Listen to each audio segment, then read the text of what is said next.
Welcome to 40 Plus Fitness for Women. I'm Lynn, your host, and today we are going to talk about meal prep and what that means.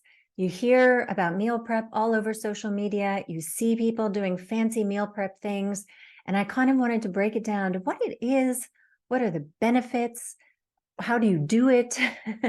And if you don't want to get like 100% into it, what are small things you can do to start meal prepping so that you can be eating healthier and, for example, hitting your protein goals? But before we get into it, I wanted to say huge, huge, huge thank you to all of you who have been rating and reviewing the podcast and hitting that subscribe button, because it is really growing. People are hearing it more and more places. It's showing up in their searches and it is wonderful. And plus, I love, love, love reading your comments. They make me feel so good because I put a lot of hours into making these podcasts, and it's great to hear that people are getting something out of it. I mean, messages like that people have been putting into practice the things that I've been teaching and are noticing that they're getting results actually a lot faster than what I claim they can get results, which is always really nice. So please, if you haven't rated and reviewed yet, I would love to hear from you. That is, if you're enjoying the show. Great. Yeah, so I started this morning. It's a rainy, windy fall day here, and I have a Halloween party coming up tonight. But what I realized I hadn't done in a long time is to take progress pictures. So this morning I did my progress pictures, and I have to say that even though I have actually put on a couple of pounds lately, now that I've started eating again after recovering from my breakup and all the stress around that, I am seeing so much more muscle. I mean, my butt is growing. And also I noticed that my arm muscles are also growing. So just a good reminder that your body needs fuel to actually build this muscle. Plus, stress is awful for you in all kinds of other ways. It causes sleep disturbances and a whole cascade of things. I'm going to do a whole episode on sleep because it really is the key pillar to health and feeling better when you are in midlife in particular. I think all over life, but midlife, it becomes really challenging for women because of the perimenopause transition and hormonal changes that we're going through. But anyway, for those who have been asking, the dating scene has been a total roller coaster. Yeah, last October, I met this guy who, oh my God, I mean, we had the same kind of vision of how we want to spend our time. And it just felt like I can't remember feeling that good being around somebody. And I was really looking forward to getting to know him better. And yeah, then life happened. That was that. And roller coaster went down again. But back to focusing on work and working out and my friends and other things. Those are good too. So what is meal prep? In all its simplicity, meal prep means that you are planning and at least partially preparing your meals in advance. So if you are the kind of person who, let's say you're working at home and you think, oh, hungry, and you go running down to the kitchen and you kind of look in the fridge like, oh, what am I going to eat now? You are the opposite of a meal prepper, right? You are not a meal prepper. Okay, so what are the benefits of meal prepping? Well, first of all, so much less stress around food because you know what you're going to eat and it's at least partially ready for you. You can hit your protein goals because you've already planned it out. You're going to save a heck of a lot of time. Of course, the prepping does take some time, but usually it's that weekday, when you're in the thick of everyday life, you've got to go to work, you're going to go to the gym, you got to take care of your family, friends, whatever, your days are packed. You're really going to save time on meals when you've done the prepping in advance. So benefit number 4 is that it supports weight management. So if you're interested in maintaining your current weight or even losing weight, then meal prepping is really an excellent, excellent tool for that. Because how many of us, if you go to the refrigerator and just take something when you're hungry, you're going to take whatever's quick and easy. And often the quick and easy is not the thing that is going to give you the protein that you need and stay within your calorie limits.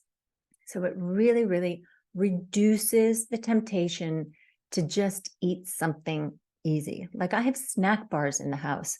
And, when you're hungry and you don't have anything prepped, grabbing those, but they're really not, for the calories, the nutritional amount is really not great. So having something prepared is going to be much, much better. Overall, it improves the choices that you make because you're thinking about this in advance, you're making the plan, and then you're eating the healthy stuff when you're having your meals. Now, how to meal prep. So the first thing that you need to decide is what are your goals for the meal prepping? Now, it may be that your goal is to just get in enough protein every day. So for me right now, that is the reason why I'm meal prepping, because I need to make sure there is enough protein on hand for me to get in the 140 to 145 grams that I want to get in a day. Now, if you're in a calorie deficit phase, then meal prepping is enormously beneficial because you can already in advance decide what you're going to eat so you can stay within your calorie allotment. So for me right now, I use it kind of for both because I have the protein goal and then I'm keeping myself at maintenance. And I've noticed that about the 2,000 calories a day keeps me at the weight that I'm at right now, where I don't gain weight or lose weight. Okay, step 2 is then to actually plan your meals and make the grocery list for buying them. So, and this means that you need to make decisions like how many meals a day are you going to eat?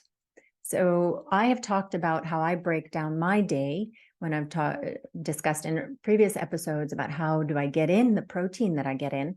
So I make sure that I'm getting 5 meals a day. And by the way, your meals do not have to be exciting, right? I know online they make really sexy, cool meals. And yes, you can do that. And if you Google like meal prepping recipes and all that, I'm sure you can find tons of them. So, go for it if that's your thing. But for me, I stick to something pretty basic. So for me, for example, I eat 5 times a day. So I have breakfast, lunch, snack, a protein shake, and dinner 5 times. I mean, it's really not that complicated, but my plan for breakfast is to always have 2 eggs, and I make them in various different ways. So on my grocery list, I need to make sure I have eggs. I have a slice of bread. I have some Greek yogurt or some skyr, so I make sure those are on my list. And I have coffee with skim milk. So that was my meal plan for breakfast. So I make sure that I have those ingredients on my grocery list so that they're in my house later. Then my snack, as you probably know already, I'm really, really boring with my meals, but it is cottage cheese with little cherry tomatoes, or actually they're plum tomatoes because they're kind of oval, but they're delicious. And then the other very simple one that I have is that I plan to have a whey protein shake every day. So I make sure that I bought my whey protein, powder. So that's ready to go. So there, I've already done a meal plan for 3 of my 5 meals each day. And that was not very complicated, was it? So it really doesn't have to be super hard. So lunch and dinner are actually, for me, the more challenging ones, because in both of those, I eat like a real meal. I'm not a sandwich for lunch person. And my real meal will always focus around a protein source. I want to get in my 25 grams of protein at each of those meals, which means that whatever my protein source happens to be, I need to get about 125 grams of that protein source. So that's a bit of chicken or ground beef or ground chicken or whatever. And then actually, I can plan to have with it whatever I want. I could have sweet potato, I could have a baked potato, I could have broccoli, chopped carrot sticks and tomatoes, and whatever happens to look good in the grocery store. But I want to make sure that I have enough of those protein sources in order to cover eating twice a day, every day, right? Okay, so once you've got your plan and you've built your grocery list, then obviously the next thing is to pop off to the grocery store, or nowadays, I guess you could order your groceries online to be delivered. And if you're living in the US, especially if you're living in a big city, I don't know about how it is in the small towns, but in the big cities, I mean, oh my goodness, it's wonderful to go into the stores like Costco or whatever, because they have already these protein sources, they have the vegetables already chopped up, berries, and all kinds of things. So I have to say, when I was there this past summer, I was really, really jealous at how much easier it would be to eat healthy there when you're eating at home. Because the other thing that I did notice that while I was there is that if I was on the road and I needed to pick something up, even the smallest little sandwich or wrap, you look at something and you're like, oh, a chicken wrap, that should be pretty healthy. Oh my God, I don't know what they put in them, but the calorie amount for this tiny, tiny wrap thing was ridiculous. So yeah, I wish I had had my own kitchen so I could have prepped my own foods to bring all over the place with me. Then obviously, step 4 is to cook or prep the food. So for example, if you're doing like I do, where I have the various protein sources and then I have some vegetable or something with it, then, you can cook some of it in advance. I happen to have enough flexibility in my job that I can take the time to, like, let's say Mondays, I'll cook spaghetti sauce and spaghetti. And then I'll eat that for lunch on Monday, and then I'll put it in the fridge and it'll be ready for me to eat again later in the week. And that already covers about 4 to 6 meals for me, depending on how big a package of ground beef I buy. Or if I'm doing chicken with veggies, I could cut the chicken into strips, cook it before or after I cut them into strips. So that's ready to go in the fridge. And then if I don't want to heat up cooked vegetables, you could already cut them. If you've got broccoli, you cut them into little pieces, put them in boxes, stick those in the fridge. And then every day you just fry up, you stir fry whatever it is, the vegetables that you want to eat that day. So it really does not have to be super complicated. Now, where it might get a tiny bit more complicated, or some things to note, this isn't so much more complicated, but if you're actually tracking your calories, so how do you do that with this meal prep? So if you're using a recipe that you found online, a lot of times they've already measured the calories for you. So if you just follow the recipe exactly as it is, you know that when I've created this whole batch of whatever that meal is, then I will have this many calories in that batch. And then if that batch is going to be eaten over 4 different meals, then you just divide that calorie amount by 4. And by the way, obviously, if you make a stir fry or like a stew or something like that, where there are many little ingredients, you're not necessarily going to get exactly the same number of calories into all 4 of those containers, right? But that doesn't actually matter, because what matters is how many calories you're eating overall.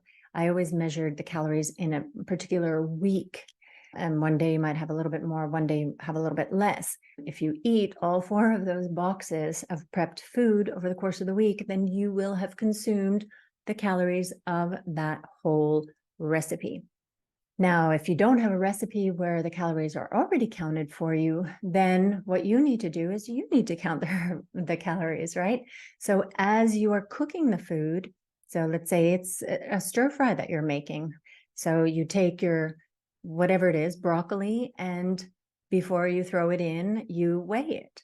and you write down every ingredient that you have put into that recipe, or every little bit of oil that you put in to grease the pan, or cream or veggies or whatever you put in there. You write it all down, and then you enter that into one of these calorie trackers as a recipe. And then you'll be able to count. Could also do this manually on paper, right, with a calculator, or in your head if you're very good at math. You calculate how much that whole batch of whatever it is that you cooked has calories, and then you divide it into servings, into different serving containers. Now, this gets a little bit trickier if you have children, because they're going to maybe take something and it might not be, quite one serving or whatever. So yeah, maybe you need to be a little bit, well, you could do so that you already split it into the servings and then you give your kids their servings, or that you make your food and then there's the children's food. My kids, for example, they don't really like my spaghetti sauce, so they generally leave it alone, but that's so homogeneous that it doesn't really matter if they take some spaghetti sauce, because it's not like they will have taken out just the meat of the spaghetti sauce, because it's ground beef sauce. And by the way, if you're not tracking the whole amount of calories in whatever meal it is that you have prepped, and let's say you make a chicken stew that's got chicken chunks in it and whatever the stew, and maybe you've got some rice with it or something, then just make sure that when you are scooping out the food, you measure how much protein you're getting. So how heavy the chicken pieces are that you're scooping out, so you're getting enough of your protein. Because I'm always advocating the 1 gram per pound of body weight as your daily protein target. So that's kind of the basics of meal prep.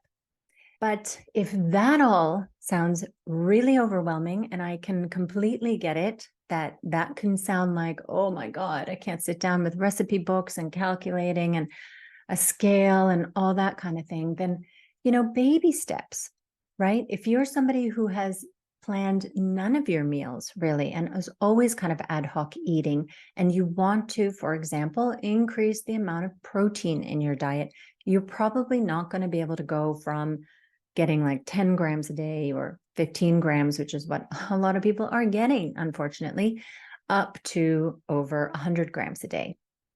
But here's some super easy meal prep things that you could do. So decide, for example, that you are going to eat 2 eggs for breakfast every morning. Now that's fairly straightforward. And if you don't have time to be like frying eggs or scrambling eggs or whatever, what you can do is boil them, hard boil them, cool them, and put them in the fridge. Hard boiled eggs are good for about 7 days in the fridge. I do this every week, and they're actually a great snack also for the kids, who then, peel them and put them on a sandwich when they're hungry, and they're getting protein too. Another easy thing to do is to make sure that you always have Greek yogurt and skyr, whichever you prefer, or both if you like both, on hand. And maybe even some single serving sizes. So if you're rushing off to the gym and you're hungry, or rushing off to work, or whatever, rushing off in general, you can just grab the single serving size and a spoon and like eat it while you're on your commute there, or in a red light or whatever. So that's already like planning in advance a snack, right? Healthy snack. And then another one, which is super easy to implement, is to have the protein powder.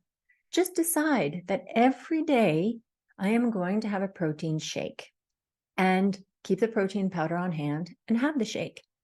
Now, if you're working out during the day, I definitely recommend that you have that shake right after your workout, because it helps to put your body back out of the breaking down muscle kind of stress response state that it's in, into a building muscle state that it's in. So for us peri and menopausal and postmenopausal women, it is really recommended that we have a big dose of protein within half an hour of finishing our workout. So I always have the powder with me in a bottle. when I go to the gym, and as soon as I'm done with my workout, I put water in it, shake it up, and start drinking it. And I actually do a double dose, so I get 45 grams of protein in then. And it is a good idea to get really like a powerful shot of protein after your workout. Okay, so that's what I had today around meal prep. So let's quickly summarize. So the benefits are that you're going to have a lot less stress about food. You'll be able to hit kind of your nutrition targets a lot more easily. For example, getting in enough protein. And if you're paying attention to how many calories you eat, this is definitely an excellent, excellent tool for you. Because when you're doing ad hoc eating, so getting hungry, going down and checking out what's in the fridge, the temptation is very frequently to eat something that is not very healthy. So it will improve the choices that you make and support weight loss and also weight management. I mean, I know there may be some of you out there who do need to gain weight, and this can also help with that, right? And the steps to doing meal prep are figuring out what your goals are. So is it the protein? Is it the weight loss, the weight gain, the weight maintenance? Is it more fiber? What is it that you want to get out of the meal prep? And then step 2 is to plan your meals accordingly and create the grocery list that comes with that, the meals that you have planned. Then, of course, step 3 is going to the grocery store. And step 4 is cooking or prepping the meals. So you can either do so that you cook a whole batch of food and then you refrigerate or even freeze, why not, that food. Or you can do some prep kind of things, which might be like chopping vegetables so that you can stir fry them more easily in the future. And then I gave some quick tips, which were to keep some hard-boiled eggs in your fridge because they are a great snack. And I would even say have a couple a day for your breakfast. Keeping skyr or Greek yogurt, even single serving size. So when you're on the run, you have something healthy you can grab from the fridge. And then number 3 was the protein powder. So start incorporating a protein shake into your day every day. All right, so that was it for today, and I hope this was helpful. If you have any questions, then go ahead and reach out to me in my DMs, or if you're watching this on YouTube, then obviously in the comment section. And by the way, if you guys didn't know, I do publish this as a video on YouTube. So if you prefer to watch rather than just listen, then you can find me there. And with that, I will leave you and wish you happy training.